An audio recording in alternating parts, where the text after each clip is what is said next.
देखिए, पाकिस्तान का असली चेहरा जो है वो आतंकवाद के थ्रू ही डिसाइड होता है और सब दुनिया को इस बारे में मालूम है, ऐसा नहीं है। भारत ने ऑपरेशन सिंदूर के टाइम पे 100 से ज़्यादा आतंकियों का ढेर किया था।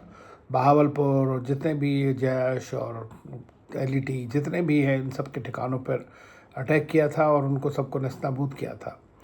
और अब ये खबर आई जैसे कि वो दोबारा से बन के तैयार हो गया, तो ये इसमें तो सीधा सा है कि पाकिस्तानी सरकार जो है उसके लिए कुछ भी करेगी, क्योंकि उनका तो वो ए टीम है, बी भी नहीं है।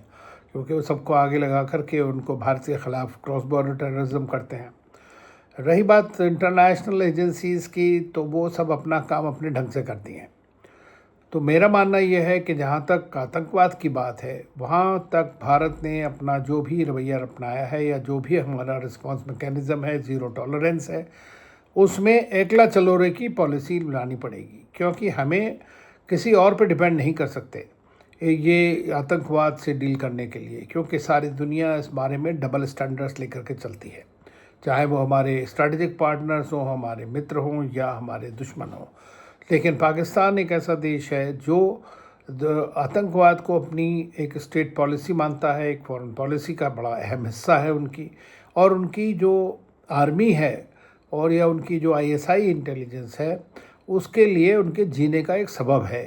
वो मैं समझता हूँ कि उनको एक बड़ा मौका मिलता है उसके ज़रिए कि कैसे वो जस्टिफाई कर सकें कि भारत को जो है 1000 कट्स देने हैं।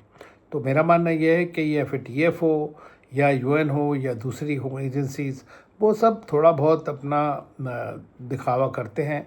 कभी कभी फ़र्क होता है, कभी नहीं होता है। किसी को टेररिज्म घोषित करते हैं, कभी नहीं करते हैं। और पाकिस्तान इतनी देर में उनको सबको रंग बदलवा देता है, उनके नाम बदलवा देता है और नई तरह के उनके अकाउंट सब कुछ हो जाते हैं। तो ये इतनी बड़ी कॉन्स्पिरेसी और कॉम्प्लिसिटी है जिसको लगातार हमें विजिलेंट रहना पड़ेगा, तभी हम उससे डील कर पाएंगे।